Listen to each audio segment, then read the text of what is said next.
Hey, Hellagur here with a guide on Pogranichnik, one of my favorite operators in Enfield. He is just insane for physical teams, which make up a very strong archetype that has many variations already, including a very early, free-to-play friendly team using the Endmin themselves. Today, I'll go through all of his awesome abilities and why he's so good, then show you guys his best builds and weapons that I've calculated and tested. I will then finish with synergies and the physical teams that he can be placed into. Like and sub for more Arknights Endfield guides, share to anyone that might need help, and let's begin. Pogranichnik is a physical vanguard 6-star operator focusing on breach to boost physical damage and also on skill point generation, all whilst dealing substantial personal damage. His two main scaling stats are will and agility, and his ult cost is an averagely sized 90 energy. But now let's see why he's so strong, starting with his battle skill. Pogranichnik will attack enemies and apply breach. If you don't know, breach will apply vulnerability if no vulnerability stacks are present. If there are vulnerability stacks, then breach will instead consume all of them to deal damage, and increase the enemy's physical damage taken for a duration. And all three of these things scale with the vulnerability stacks consumed.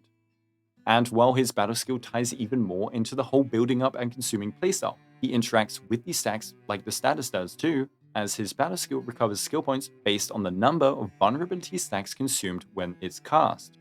For example, when consuming 3 vulnerability stacks, he will recover 25 SP, rather than just 5 at one stack.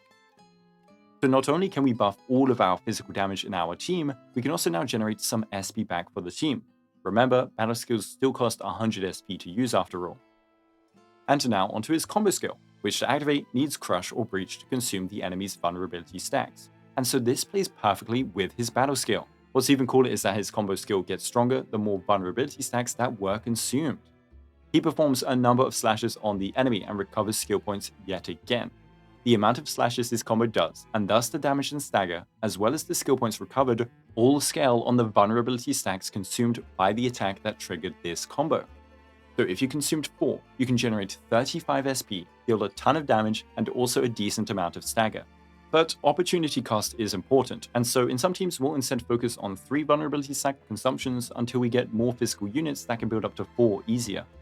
And remember, this works on Crush or Breach consuming stacks, so even if you don't use his battle skill to apply that amazing Breach debuff, and instead just Crush, for example with the Endmin skill, he can still use his combo just fine. Most of his kit is still accessible even if not using his Breach, but I do recommend using it as it gives the best damage performance at least in single target. Finally, his ultimate, the coolest ult we have so far. He summons shield guards to attack the enemy, and this also groups up small enemies, which is just perfect for AoE scenarios. He generates 5 points of Steel Oath after ulting, and it will be consumed under 2 different conditions. First off, if an enemy suffers a physical status, which is Lift, Knockdown, Crush, or Breach. The other condition is taking damage from Pog's combo skill, and remember, he does more slashes in his combo skill based on the vulnerability stacks consumed in a Crush or Breach, and each slash counts towards this condition. But anyways, whenever one of these things happens, he consumes one of these Steel Oath stacks, summons a shield guard to smack the enemy, which also recovers SP yet again. He is an SP generating beast.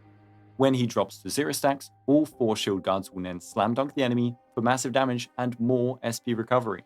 So make sure to use his ultimate before a massive combo to ensure all of his shield guards start popping off. In fact, with a 3+ vulnerability stack enemy, his battle skill into combo skill is nearly the whole 5 Steel Oath stacks consumed just by himself. To finish off his kit, let's check talents and then his potentials, or duplicates. His first talent grants him a stacking attack percent buff and arts intensity buff called Fervent Morale for 20 seconds when recovering 80 SP with his own skills. That sounds good, but it takes a while to ramp up all the way to 80 SP recovered. However, the attack buff isn't bad, and the Art's Intensity buffs his Breach's damage taken debuff, so more team damage. Luckily, his second talent also helps his problem out though, and even gives him more team amplification. When any operator triggers the ult's harass effect, so they apply a physical status and a shield guard smacks an enemy, well then they get a stack of that Fervent Morale instead, although it's only for 10 seconds. But attack and Art's Intensity to the team isn't anything to scoff at. Not to mention this can also buff Pogranichnik more along with his other talent. But the base kit is done, so if you don't care about his potentials, feel free to skip to builds. Anyways, his potential 1 helps out SP even more, but here, it is specifically returning SP, not recovering, which means when consumed by a battle skill, it won't count that portion of SP for generating energy. It's a little difference and not too important to worry about. Potential 3 reduces the SP required for Fervent Morale by 20, making stacking it on himself a little easier, and then he also increases the max stacks by 2. Though even when spamming out his abilities in a breach-heavy playstyle, this only stacks up hard during his ultimate, so the overall increase is minor. And his final potential reduces the combo skill cooldown by 2 seconds, as well as increasing the SP by 1.2 times. This is now much more in line with characters like Endmin and Chen's combo skills, which can help a ton for super optimized rotations. So, how do we build our beautiful guy? Well, he recovers a lot of SP, so the Frontiers set will be his de facto set when opting for team damage. Pre 1.0 release buff, this set was terrible, but luckily they removed the effect timer restriction to stop it being the worst set in the game. This set still makes his damage fall off a ton due to having pretty bad pieces for him, but the buff carries it to be around the same power as these other upcoming sets. But I'd also recommend Swordmancer on him if playing him on a breach team, otherwise you can't use it. Not only is it top tier for his damage, but it also builds up stagger for some more team utility. If you prefer damage amplification from his breach over faster stagger, well then Aether Tech and its Ars Intensity focus can help buff breach up for the team. Again, you lose part of his damage, but this could become his best when we get a serious physical hypercarry. And to finish builds, let's check out his swords. Never Rest is his de facto signature, buffing his main attribute, attack, and physical damage bonus, and then giving team-wide physical damage bonuses with a very simple condition. This is by far his best option for personal damage, and thanks to it also buffing the team, it is also ahead by an okay margin over other swords when considering overall team damage. But Thermite Cutter is a fine replacement thanks to it also buffing the team, this time with attack percent with a very simple activation requirement that he can maximize.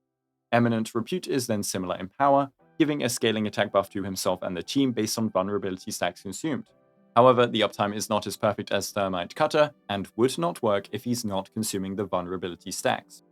And then other options are just stat stakes for his damage, like Grand Vision, Sundering Steel, etc. Any strong swords you can put on him will work, it's just his damage and buffing power aren't the same as the top 3 picks.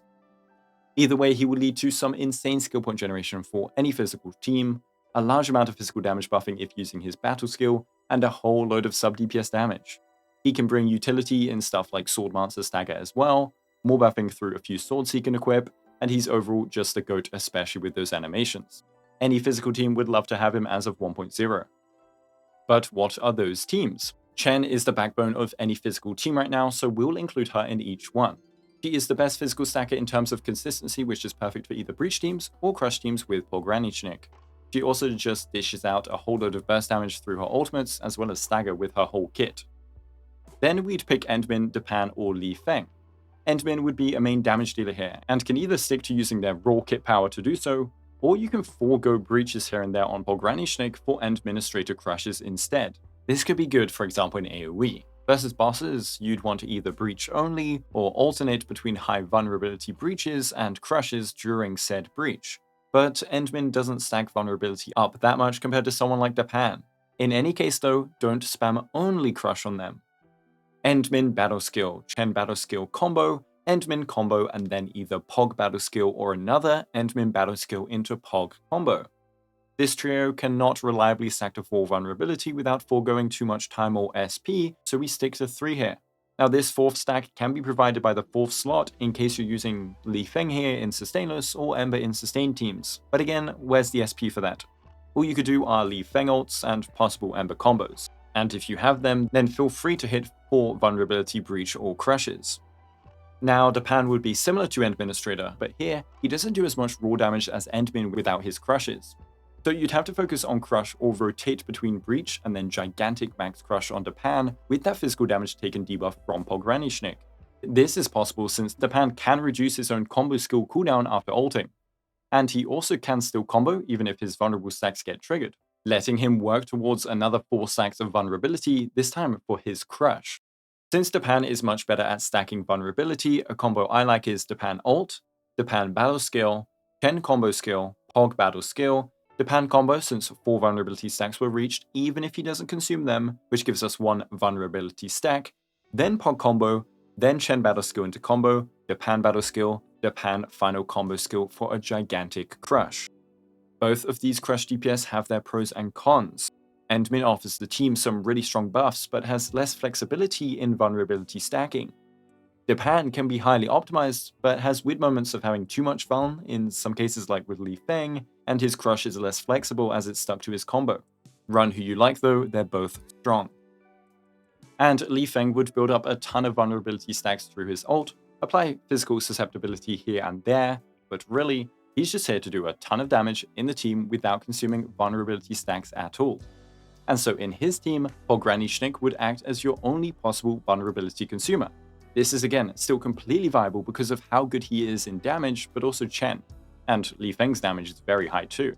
It's a triple DPS setup, just like any of these previous teams. We'd do Li Feng battle skill opener, start up a final strike for his combo, Chen battle skill and combo in the meantime, and then Pogranichnik battle skill into combo with the link buff up.